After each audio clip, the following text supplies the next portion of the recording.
Selamat pagi saudara-saudara, selamat berhari Minggu. Saya berharap semuanya dimanapun Anda berada, Anda dalam perlindungan Tuhan, dalam sukacita Tuhan. Dan saya percaya bahwa keadaan apapun di luar sana, kita tetap bisa berkumpul bersama keluarga, kita bisa memuji dan menyembah Tuhan bersama-sama. Dan kita walaupun nggak di satu ruangan, kita tetap united in our heart in Christ. Amin. Haleluya. Mari kita semuanya kita mau memuji dan memuliakan nama Tuhan, karena hanya Dia Allah yang sanggup melakukan segala perkara. Apapun yang kita butuhkan, Dia sanggup untuk menyediakan, dan Dia sudah berjalan di depan kita untuk menyediakan semuanya itu. Amin. Haleluya.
Tuhan, kami tahu Engkau sanggup.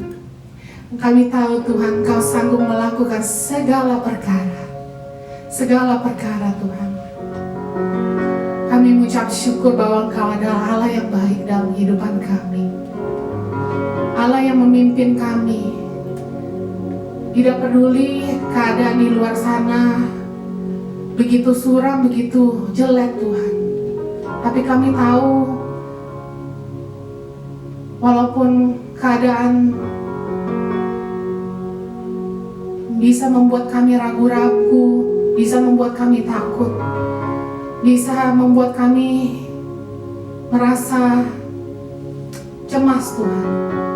Tapi kami tahu Tuhan, Engkau Allah yang sanggup memegang kami. Engkau Allah yang sanggup untuk melindungi kami. Engkau Allah yang sanggup untuk menyembuhkan kami, memelihara kami. Dulu, sekarang, dan selamanya. Kasih setiamu sudah terbukti Tuhan. Terima kasih Bapa. Dalam 2000 tahun yang lalu Engkau sudah memberikan semuanya bagi kami. Terima kasih Yesus. Kami mengucap syukur Tuhan, di dalam semua keadaan kami mau menyembah dan memuliakan nama-Mu. Karena kami tahu Engkau adalah sumber kekuatan kami, sumber sukacita kami. Apapun yang kami perlukan, kami bisa temukan di dalam Engkau Tuhan. Haleluya. Haleluya.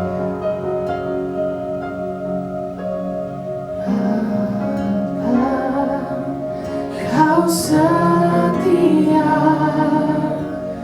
Bapa, Kau mulia, tenanglah jiwaku, aman bersamamu.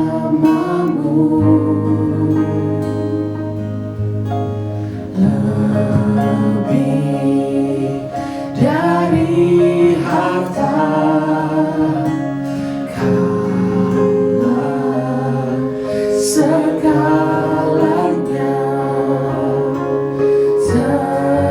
Tenanglah jiwaku dalam hadirat-Mu.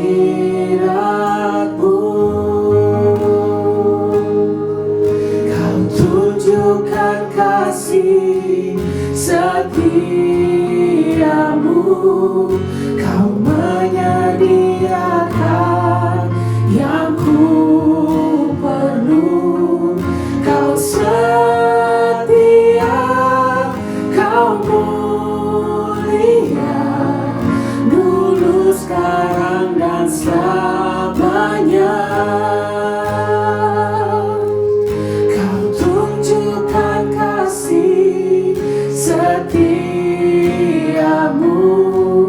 Kau menyediakan yang ku perlu. Kau setia, Kau mulia, Bapa, Kau setia.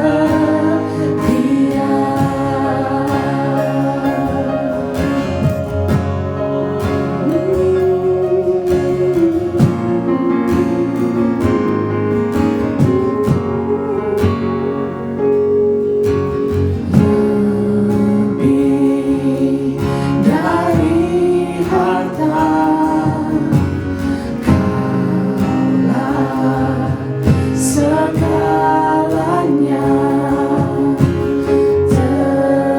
Tenanglah jiwaku dalam hadirat-Mu. Kau tunjukkan kasih setiamu, Kau menyediakan yang ku perlu. Kau setia, Kau mulia, dulu, sekarang, dan selamanya.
akan pernah meninggalkan kami. Engkau setia Tuhan. Terima kasih Bapa. Terima kasih Bapa karena kami bisa berpegang teguh pada Engkau. Kami tidak akan tergoyahkan Tuhan. Kami bisa berpegang teguh kepada-Mu. Thank you Lord Jesus. Terima kasih Tuhan karena Engkau menyediakan segala sesuatu yang kami perlu. Bukan hanya materi Tuhan, tapi semuanya untuk damai sejahtera Tuhan, untuk sukacita, untuk kesehatan dan pemeliharaan dan penyediaan Tuhan. Engkau menyediakan apa yang kami perlu. We thank you Lord. You're such an awesome God. You're such a great God. Such a loving God. You're such a beautiful God. And we just want to worship your name. We just want to worship your name. Hallelujah.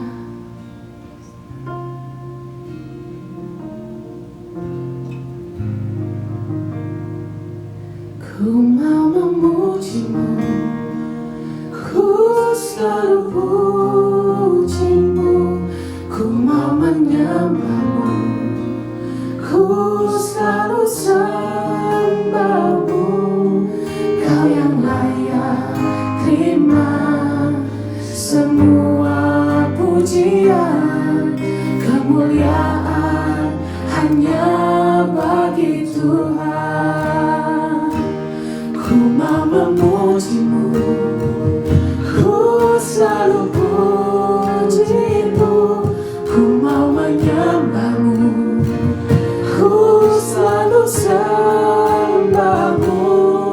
Kau yang layak terima semua pujian, kemuliaan hanya bagi Tuhan. Ku mau memuji-Mu, ku mau memuji-Mu, ku selalu puji-Mu, ku mau menyembah-Mu, ku selalu sembah-Mu.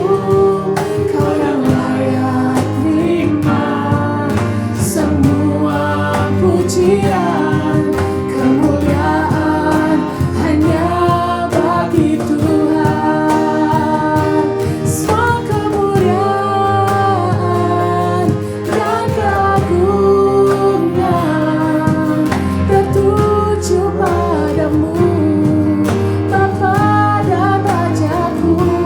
Segenap jiwa dan nafasku menyembah Yesus yang hidup. Segenap jiwa dan nafasku menyembah Yesus yang hidup.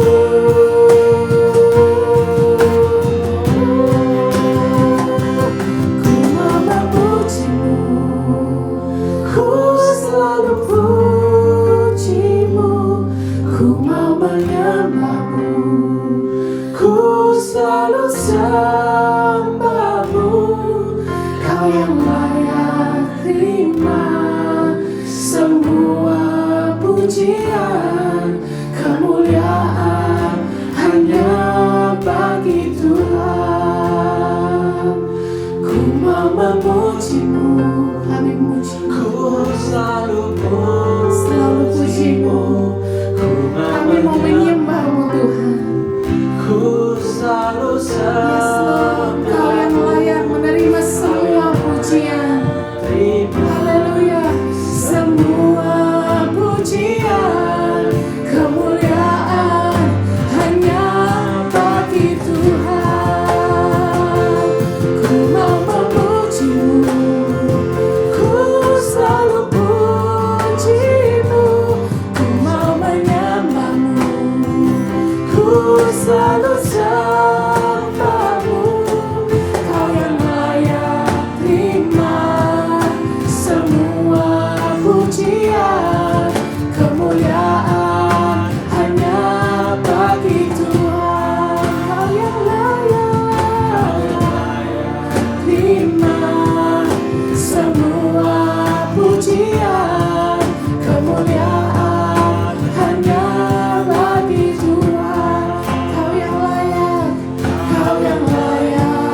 terima semua pujian, kemuliaan hanya bagi Tuhan. Hallelujah. Hallelujah. We praise you, Lord. Hallelujah. Hallelujah.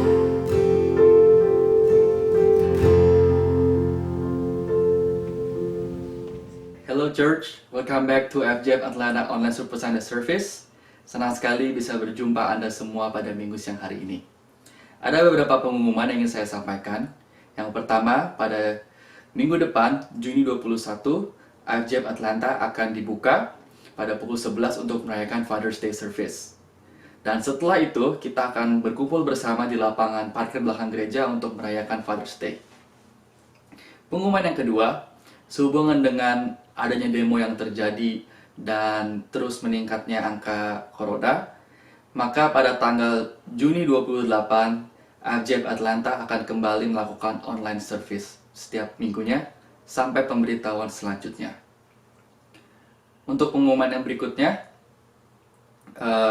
FJF Atlanta memiliki prayer Zoom meeting setiap hari Selasa jam 9 malam. Bagi saudara yang tertarik untuk mengikutinya, silakan hubungi Pastor Harpinto atau Yowanita untuk mendapatkan link Zoom-nya.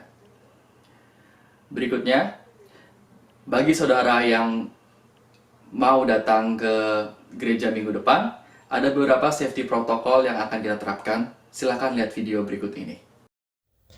Shalom Bapak Ibu Saudara-saudari sekalian. Menjelang kembalinya kita beribadah bersama-sama secara komunitas di gedung gereja, saya ingin membawakan beberapa tata cara supaya kita bisa beribadah secara teratur dan menjaga kesehatan masing-masing pribadi dan keluarga. Yang pertama ialah jika Anda atau anggota keluarga Anda ada yang merasa tidak enak badan atau kurang sehat, kami sangat-sangat mengharapkan Anda untuk bisa stay di rumah dan mengikuti ibadah IFJF Atlanta melalui online, karena kami akan menyediakan live streaming untuk Super Sunday. Jika Anda dan keluarga Anda hadir dan beribadah di gedung gereja, beberapa hal yang saya mau sampaikan untuk keamanan dan kesehatan bersama. Yang pertama adalah supaya kita menjaga kontak fisik, hindari berjabat tangan. Anda bisa memakai salam namaste dengan dua telapak tangan ditempel seperti sikap berdoa. Yang kedua, untuk menutup atau mengcover mulut Anda dengan tisu jika Anda batuk atau bersin. Untuk lebih amannya, kami sangat menganjurkan untuk memakai mask atau face covering. Yang terakhir, kami menganjurkan untuk sering mencuci tangan dan memakai hand sanitizer untuk mengurangi risiko penyebaran virus. Mengenai tempat duduk, tata caranya ialah supaya setiap pribadi atau keluarga menjaga jarak sebanyak 2 bangku. Kalau Anda datang bersama keluarga, Anda bisa duduk bersama dengan keluarga Anda, tetapi dimohon untuk menjaga jarak sebanyak 2 bangku ke pribadi atau keluarga sebelah Anda. Sekali lagi, kami akan menyediakan live streaming untuk IFJF Atlanta Super Sunday. Sebagai alternatif, Anda bisa mengikuti ibadah kami IFJF Atlanta. Sekian dan terima kasih. Dan terakhir, untuk offering and tithing dapat melalui Zelle, Venmo, atau cek. Mari kita tutup dalam doa. Tuhan Yesus, terima kasih Tuhan atas berkat yang Engkau berikan kepada kami ya Tuhan. Di tengah masa-masa yang sulit ini Tuhan, penyertaan-Mu dan penyediaan-Mu selalu nyata dalam hidup kami ya Tuhan. Tuhan, pada siang hari ini kami berdoa ya Tuhan, dan kami ingin menyerahkan yang terbaik dari kami untuk-Mu ya Tuhan. Pergunakanlah persembahan kami ya Tuhan untuk memperluas kerajaan-Mu dan untuk memberkati orang lain Tuhan Yesus. Tuhan, inilah persembahan kami. Di dalam nama Tuhan Yesus kami berdoa. Amin. Shalom Bapak Ibu, Saudara-saudari sekalian, dimanapun Anda berada, senang sekali bisa berjumpa dengan Anda kembali pada hari ini. It's an honor for me to share the good news to all of you. Saya percaya dimanapun Anda berada, the good news will still be able to change our life. Sebelum kita masuk ke firman Tuhan, mari kita berdoa sejenak. Terima kasih Tuhan, kami mengucap syukur untuk kebaikan-Mu pada hari ini. Kami mau membuka hati kami, pikiran kami Tuhan, untuk menerima firman-Mu. Kami mengundang Roh Kudus-Mu bisa bekerja, bisa membawa metanoia dalam pikiran kami sehingga hidup kami bisa juga berubah melalui metanoia tersebut, dan kami bisa continue untuk share your love, share the good news kepada orang-orang sekitar kami. Terima kasih Tuhan, kami serahkan semuanya dalam tangan-Mu. In Jesus' name we pray. Amin. Saya mau kasih disclaimer dulu, saudara, ini bukan rumah saya yang baru, ini cuma background palsu aja, karena saya nggak bisa seperti pastor yang backgroundnya bisa berubah setiap hari Minggu, dan selalu kelihatannya keren, jadi saya terpaksa pakai yang palsu untuk sekarang ini. Oke, saya mau share pada hari ini dengan tema Wisdom Speaks. Wisdom Speaks, dan dengan subtema saudara, yaitu Love, Not Judge. Dan saya merasa tema ini sangat timely sekali dengan keadaan yang terjadi di zaman sekarang ini, terutama di Amerika, dengan kasus George Floyd, Ahmaud Arbery, Breonna Taylor, di mana mereka diperlakukan dengan tidak adil. Mereka bisa mengalami hal-hal yang tidak baik seperti itu, dan ada orang-orang, oknum-oknum tertentu yang cepat untuk judge, cepat untuk menghakimi, dan mereka melihat warna kulit tertentu dan mereka sudah mengasosiasikannya dengan hal yang kurang baik. Dan inilah di mana I think we need to be able to learn how to love, not quickly judge. Dan saya sangat tersentuh dengan kejadian-kejadian yang ada seperti ini. Saya juga sebagai orang minoritas tinggal di Amerika, kaum orang hitam juga minoritas di Amerika sampai sekarang ini masih mengalami hal seperti itu. Dan saya juga bisa relate juga karena saya pernah mengalami hal-hal yang tidak baik yang diperlakukan karena kulit saya bukan putih. Jadi saya nggak bisa bayangkan apa yang terjadi kalau misalkan saya ada di posisi mereka, dan mungkin bagian dari keluarga saya yang mengalami hal yang sama. It's very very sad. So I hope apa yang saya bawakan pada hari ini bisa at least mengubah mulai dari kita sendiri, dari pemikiran kita sendiri. Kita mungkin tidak tahu caranya untuk bisa mengubah hal-hal secara global, secara makro, secara yang besar, but we can start from ourselves. Bagaimana kita bisa mengubah pemikiran kita, persepsi kita, how we can learn to love, not to judge. Saya mau mengundang Anda semuanya untuk membaca dari kitab Yakobus pasal 4 ayat 11 dan 12. Dikatakan, saudara-saudaraku, janganlah kamu saling memfitnah. Barang siapa memfitnah saudaranya atau menghakiminya, ia mencela hukum dan menghakiminya. Dan jika engkau menghakimi hukum, maka engkau bukanlah penurut hukum tetapi hakimnya. Ayat 12, hanya ada satu pembuat hukum dan hakim, yaitu Dia yang berkuasa menyelamatkan dan membinasakan. Tetapi siapakah engkau sehingga engkau mau menghakimi sesamamu manusia? Mengapa saudara ada pemikiran-pemikiran untuk menghakimi yang datang dari hati manusia? Karena ini adalah efek dari human nature yang udah berdosa. Sistem di dunia sendiri tidak membantu karena dunia suka untuk mengklasifikasikan atau mengkategorikan kita dalam box-box atau kotak-kotak tertentu. Contohnya dari segi akademik, murid-murid yang dikategorikan dalam nilai-nilai mereka, ada yang GPA-nya 4.0, 3.0, 2.0, dan kalau Anda ingat masing-masing dari kita yang ngelewatin tahun 90-an, saya nggak tahu sekarang seperti apa kalau lagi SMA, tapi zaman dulu kalau SMA ada kelas IPA, kelas Science, atau kelas IPS, kelas sosial, dan saya termasuk yang kelas IPS, kelas sosial, dan orang biasanya mikir kalau kelas IPA itu orang-orang yang pintar, ya kan, kalau IPS tuh cuman disuruh ngapal doang, apa sih susahnya, ya kan, dan mereka selalu melihat yang kelas IPA ini, kelas Science lebih tinggi daripada kelas yang sosial.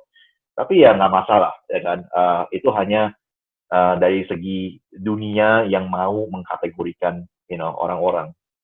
Dan sayangnya saudara, dari segi sosial sendiri, manusia suka mengkategorikan orang lain bukan hanya lewat warna kulit, tapi apakah itu dari agama, dari suku, dari daerah, dan mungkin dari masa lalu orang tersebut. Saya dengar dari teman saya yang dari India asalnya, yang berkata, Meskipun mereka semua kelihatannya mirip, saudara. You know, ya mungkin warna kulitnya ada yang lebih terang, ada yang lebih gelap. Tapi mereka meskipun begitu masih suka mengkategorikan mungkin melalui daerah mereka tinggal, asal-asal usul mereka dari utara, dari selatan, atau lewat sistem kasta. Dan semua ini akarnya adalah kesombongan manusia. Di mana manusia mau membandingkan dirinya dengan orang lain dan berkata, oh saya lebih baik dari mereka. I'm better than them. Ini sayang sekali, saudara.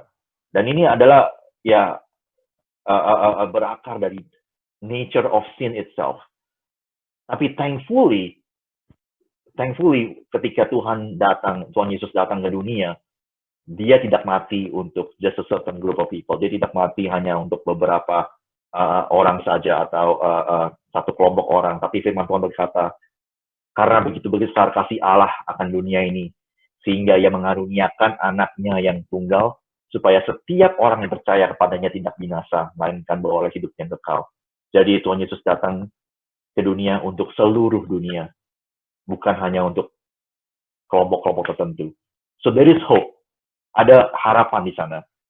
Tuhan Yesus menunjukkan belas kasihan kepada perempuan yang berbuat zina di kitab Yohanes pasal 8. Zakheus dan Matius yang merupakan pemungut cukai, juga orang yang sakit kusta. Dan ini adalah orang-orang yang secara society udah dianggap rendah, udah nggak ada harapannya lah. Tapi di mata Tuhan Yesus mereka berharga. Tuhan Yesus menunjukkan kasih karunia-Nya pada mereka semuanya. Kenapa kita nggak do the same thing? Kenapa kita nggak bisa untuk see everyone as equal? Saya rasa kita bisa. Mungkin kita ada satu pemikiran kalau kita melihat suku tertentu, ras tertentu, sudah ada stereotip tertentu sendiri, kecondongan untuk mikir, wah ini orang seperti ini, pasti modelnya, ya begitulah, ya kan? Ya itu wajar, mungkin secara dunia kita sudah dilatih sedemikian rupa untuk punya stereotip tertentu. Tapi kita mesti ingat, saudara, tidak semua orang seperti itu. Kita nggak bisa mencap satu ras dengan satu stereotip atau karakteristik tertentu karena kita punya pengalaman mungkin di masa lalu dengan segelintir orang dengan ras tersebut, dan ujung-ujungnya semua orang dianggap sama. Semua orang di ras itu dianggap sama. So kita mesti ingat, saudara, nggak semua orang jahat. Dan few bad apples does not define the whole, a batch. That doesn't define the whole population basically. Dan bukan berarti kita juga nggak pakai wisdom ya. Saya bukannya bilang kita bisa seenaknya aja. Oh ya kita si Edo bilang katanya mengasihi semua orang, ya udah saya kalau gitu malam ini jalan-jalan di downtown, misalkan di Atlanta downtown malam-malam, nggak masalah lah, semua orang ini kok saya mesti mengasihi semua orang. Ya bukan seperti itu juga. Kita juga mesti bisa pintar-pintar ya, bisa ada wisdomnya. Kalau kita pergi ke tempat yang rawan, ke tempat yang berbahaya, ya tentu aja kita mengundang masalah, ya kan. Bukan berarti seperti itu. Ya orang jahat, ya namanya orang jahat adalah jahat, ya kan, nggak mengenal warna kulit. Ya di mana-mana ada orang jahat gitu. Jadi kita mesti punya wisdom, bisa berpikir seperti itu. Saya mau membagikan satu ilustrasi yang saya terima sebagai berikut. Panitia di sebuah gereja sedang mencari seorang pelayan Tuhan untuk salah satu departemennya. Ada sebuah lamaran yang membuat mereka berpikir, saya pernah sukses di pelayanan sebagai seorang pengkhotbah, penulis, dan bagian administrasi. Tapi saya kini berusia lebih dari 50 tahun dan tidak pernah tinggal lama di satu tempat. Kadang saya harus meninggalkan jemaat terburu-buru karena saya menyebabkan kericuhan. Saya pernah penjara 3 atau 4 kali karena dianggap bersalah. Kesehatan saya kurang baik, tapi saya mampu untuk melakukan perjalanan. Saya kurang bisa membina hubungan baik dengan para pemimpin agama di kota di mana saya tinggal, dan mereka kadang memusuhi saya. Tetapi kalau Anda memilih saya akan melakukan yang terbaik, walaupun belum tentu saya akan menyenangkan semua orang. Panitia tersebut kemudian membuang kertas lamaran itu. Tapi sebenarnya di bagian paling bawah surat lamaran itu ditandatangani oleh Rasul Paulus. Dan kita tahu, saudara, Rasul Paulus menulis sebagian besar kitab Perjanjian Baru, walaupun dia mempunyai masa lalu yang mungkin kontroversial. Tetapi kita bisa lihat bahwa masa lalu seseorang tidak menjadi kompas atau tolak ukur masa depan orang tersebut. let's not just judge someone because of his or her past. Because when we put our life in the hand of the mighty God, our future is bright. Masa depan kita cerah, saudara, ketika kita menaruh hidup kita di tangan Tuhan. Saya bisa membayangkan mungkin satu raket tenis yang sudah usang, yang udah lama nggak dipakai bertahun-tahun dan mungkin udah nggak layak pakai lagi. Tetapi di tangan petenis tingkat dunia, mungkin saya membayangkan Roger Federer mungkin. Saya yakin di tangan dia, di raket tersebut akan diperbaiki, dibikin lebih bagus, mungkin pakai trik-trik tertentu, dan ketika dia main tenis match itu, raket tersebut bisa menjadi raket kelas dunia. Karena meskipun raket itu usang, udah bertahun-tahun dipakai, tapi it doesn't matter. What matters is di tangan siapa raket tersebut dipegang. Sama seperti kita, saudara. Kita mungkin punya masa lalu yang tidak baik. Mungkin kita punya masa lalu yang kita tidak banggakan. But it doesn't matter. Masa depan kita tetap cerah. Dikatakan di Yeremia 29:11. Sebab aku ini mengetahui rancangan-rancangan apa yang ada padaku mengenai kamu. Demikianlah firman Tuhan, yaitu rancangan damai sejahtera dan bukan rancangan kecelakaan untuk memberikan kepadamu hari depan yang penuh harapan. Sekali lagi, saudara, kita punya masa depan yang cerah dalam Tuhan. Masa lalu kita tidak menjadi tolak ukur atau kompas. Dan saya percaya ketika kita berserah kepada Tuhan, semuanya akan diatur sedemikian rupa. Meskipun kita nggak ngerti caranya gimana. But that's faith. That's faith. It's not about how big our faith is, but where do we put our faith?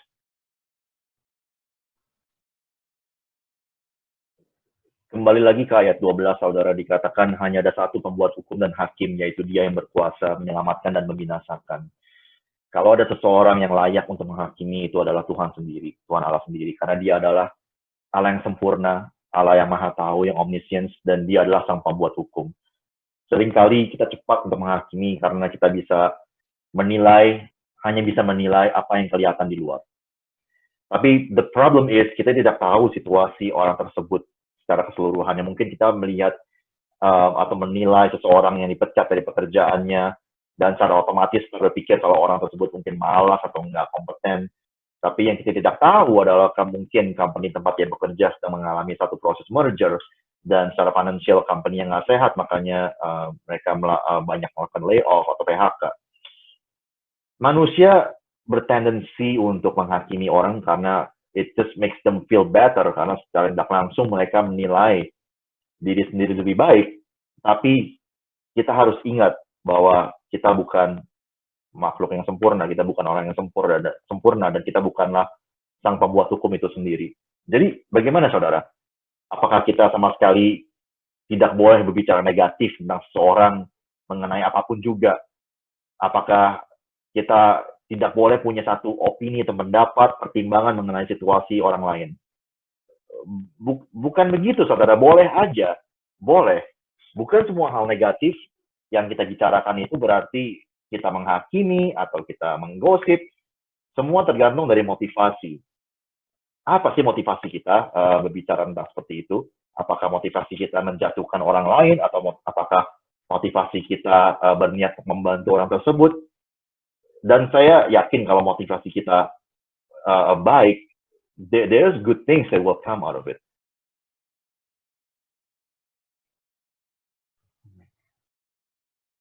Lukas 6 ayat 41 dan 42 dikatakan, mengapakah engkau melihat selumbar di dalam mata saudaramu, sedangkan balok di dalam matamu sendiri tidak engkau ketahui? Bagaimanakah engkau dapat berkata kepada saudaramu, saudara, biarlah aku mengeluarkan selumbar yang ada di dalam matamu, padahal balok yang di dalam matamu tidak engkau lihat. Hai orang munafik, keluarkanlah dahulu balok dari matamu, maka engkau akan melihat dengan jelas untuk mengeluarkan selumbar itu dari mata saudaramu. Yang saya dapat dari sini adalah perasaan empati, saudara. Bagaimana kita bisa merasakan atau attempt untuk bisa feel apa yang orang lain sedang lewati, orang-orang yang punya bergumul dengan satu masalah, dan sama seperti Allah Bapa yang mengirimkan Tuhan Yesus ke dunia untuk bisa berkomunikasi dengan manusia, bisa mempunyai rasa empati, bisa merasakan apa yang manusia rasakan, right? Dia melewati apa yang namanya rasa takut, karena sebagai manusia takut itu ada hal yang wajar, dan di Taman Getsemani dia mulai merasakan rasa takut itu karena dia juga adalah manusia. Jadi sama seperti Tuhan Yesus, kita bisa belajar bahwa dia sebagai Tuhan levelnya jauh di atas kita, but he was willing to go down to our level, untuk punya level yang sama dengan kita, dan bisa merasakan, bisa mempunyai rasa empati, bisa merasakan apa yang kita rasakan.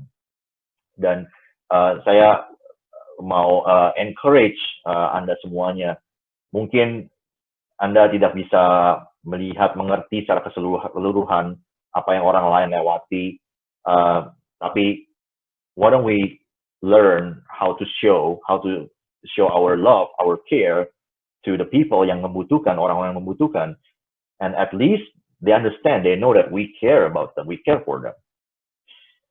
Saya mau menutup dengan satu quote dari Billy Graham yang dikatakan,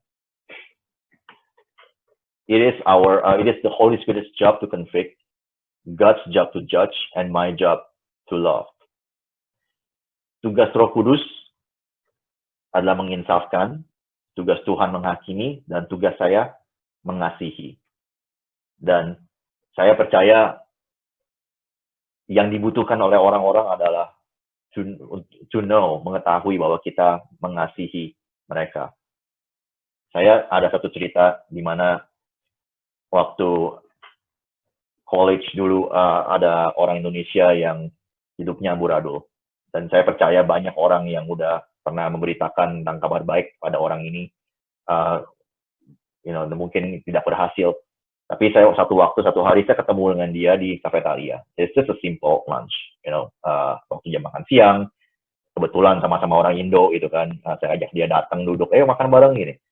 Dan ya saya tahu aja, denger dia ini orangnya seperti itu gitu kan, suka party lah, suka mabok lah, mungkin involved dalam obat-obat atau whatever, pokoknya berantakan deh.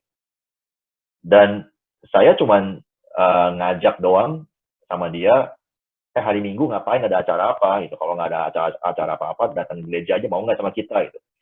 Dan it's just a simple invitation. Saya nggak berusaha untuk yang pakai trik macam-macam itu untuk ya apalah manipulasi atau apa, enggak gitu. Saya cuma ngajak aja ke gereja, mau nggak itu. If you have the time, kalau ada waktu ya yuk datang ke gereja.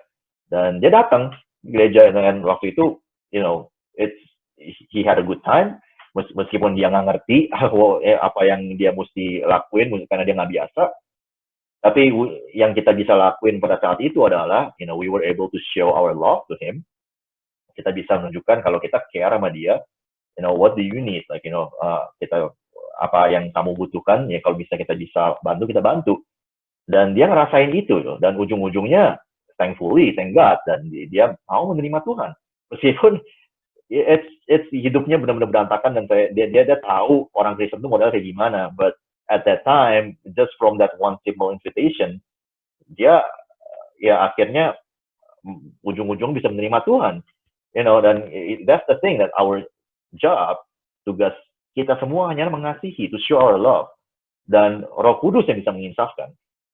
There is always that right, the right moment for someone to just open their eyes. Oh, God is good. God really loves me. Dan itu terjadi pada saya. Mungkin saya waktu itu berkali-kali dengar the good news, tapi saya nggak bisa masuk ke otak. At some point it just click. Jadi tiba-tiba ngeh aja. Dan seperti itu. That's the Holy Spirit yang saya percaya. Jadi sekali lagi saudara, apa yang saya sampaikan pada hari ini, for us to love, not to judge. I hope ini bisa menjadi satu revelation bagi Anda semuanya. Dan it's especially with all the things going on dengan protes-protes yang ada. I think it's a good time for us to be able to show our empathy dengan orang-orang yang membutuhkan, dan berdoalah untuk mereka. Saya bisa encourage to pray for them. And kalau Anda bisa melakukan something yang lebih untuk bisa just at least educate ourselves, belajar tentang masa lalu mereka, um, dengan black community, mereka punya sejarah yang agak gelap dulu, bukan agak gelap lagi, gelap memang dulu sejarahnya tidak baik. Dan I think it will really help us to understand where they're coming from. Dan dengan sesama kita, orang-orang di sekitar kita ada yang membutuhkan, I think it's good for us to open our eyes, membuka mata kita, bisa melihat siapa sih orang yang membutuhkan, bagaimana kita bisa menunjukkan rasa empati kita pada orang tersebut, dan to share our love, ya, terutama untuk orang-orang yang belum mengenal Tuhan. Karena mereka nggak ngerti, kita mau kasih khotbah apapun juga mungkin nggak nyambung. Tapi yang nyambung adalah ya kalau kita menunjukkan kasih kita to bisa menyalurkan kasih karunia Tuhan melalui kita kepada mereka, I think mereka bisa menangkap itu lebih cepat, lebih baik. So, sekian untuk firman Tuhan untuk hari ini. Mari kita berdoa. Terima kasih Tuhan, pada hari ini kami belajar Tuhan untuk bisa mengasihi orang yang berbeda dengan kami, orang yang mungkin membutuhkan kasih tersebut, sehingga kami bisa menjadi penyalur kasih karunia-Mu dalam kehidupan mereka. Kami berdoa juga Tuhan Yesus, supaya kami tidak cepat menghakimi.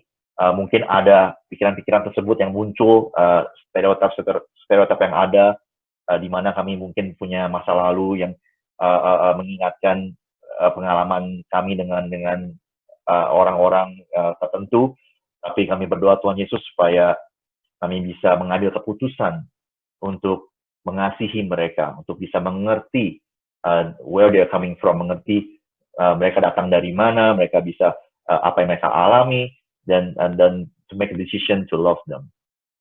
Mau berdoa untuk orang-orang yang mengalami satu rasa kesakitan, mungkin terutama untuk black community pada saat ini yang mengalami difficult times, difficult moments, mereka melalui protes-protes yang ada. Kami berdoa Tuhan Yesus supaya ada perubahan systemic change yang bisa terjadi di negara Amerika ini, sehingga ada satu keadilan untuk semua orang yang bisa terjadi di negara ini. Dan berdoa juga untuk orang-orang yang mungkin punya itikat tidak baik, yang mau merusak atau tidak mengambil jalan yang damai. Berdoa untuk supaya ada satu Roh Kudus bisa mengubah hati mereka untuk tidak melakukan hal-hal yang merusak, yang mengambil keuntungan, to take advantage of this moment, this historic moment. Dan kami berdoa juga Tuhan Yesus, perlindungan-Mu ada pada kami semuanya dari COVID-19. We want to speak complete health, untuk full health untuk anak-anak-Mu Tuhan, dan perlindungan-Mu selalu ada pada kami semuanya Tuhan. Terima kasih Tuhan Yesus, kami ucap syukur untuk firman-Mu. Sekali lagi kami berdoa supaya Roh Kudus-Mu bisa membimbing kami dalam hari demi hari, to know, to see those opportunity, untuk bisa melihat kesempatan-kesempatan yang ada untuk memperlihatkan kasih-Mu dalam kehidupan kami. Terima kasih Tuhan, kami serahkan semuanya ke dalam tangan-Mu. In Jesus' name we pray. Amin. Mari kita mengangkat tangan kita sebagai tanda kita menerima berkat dari Tuhan. Dikatakan di dalam nama di atas segala nama, yaitu nama Tuhan Yesus Kristus, aku memberkati engkau. Diberkatilah engkau di atas segala bangsa di bumi dengan janji-janji Allah yang iya dan amin. Diberkatilah keluargamu, keturunanmu, serta hubunganmu dengan mereka. Diberkatilah sekolahmu, pekerjaanmu, dan segala usahamu. Rumah tanggamu dipenuhi dengan cinta kasih dan sukacita. Di sekolahmu kau menerima hikmat dan pengetahuan dari Roh Kudus. Di tempat pekerjaan kau akan mendapat kemurahan dari Tuhanmu, dan Tuhan akan memerintahkan berkat ke atasmu di dalam segala usahamu. Tuhan akan membiarkan musuhmu yang maju berperang melawan engkau terpukul kalah olehmu. Pada satu jalan mereka akan menyerangi engkau, tetapi bertujuh jalan mereka akan lari dari depanmu. Setiap senjata yang ditempatkan terhadap engkau tidak akan berhasil. Tuhan mengangkat engkau menjadi kepala dan bukan menjadi ekor. Engkau akan tetap naik dan bukan turun. Tuhan membukakan tingkat-tingkat langit bagimu hingga lumbungmu penuh melimpah. Engkau tidak akan mengalami datangnya panas terik, dan engkau tidak khawatir dalam menghadapi tahun kering. Apapun yang kau perbuat berhasil. Inilah semua yang diperbuat Tuhan sepanjang hidupmu dan sampai Maranatha. Tuhan Yesus datang kembali. Tuhan mencurahkan kasih karunia, kemurahan dan rahmat-Nya berlimpah dalam hidupmu. Tuhan memberkati engkau dan melindungi engkau. Tuhan menyinari engkau dengan wajah-Nya dan memberi engkau kasih karunia. Tuhan menghadapkan wajah-Nya kepadamu dan memberi engkau damai sejahtera. Semua yang percaya katakan, amin. God bless you. Tuhan berkati. Have a great rest of your weekend.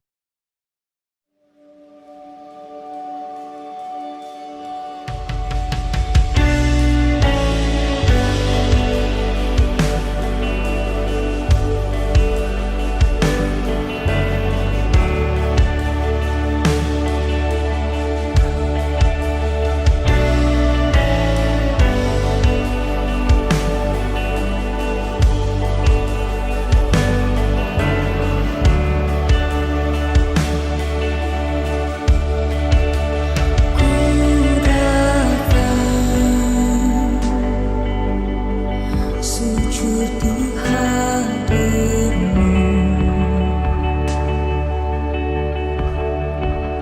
hatiku hancur dan berseru,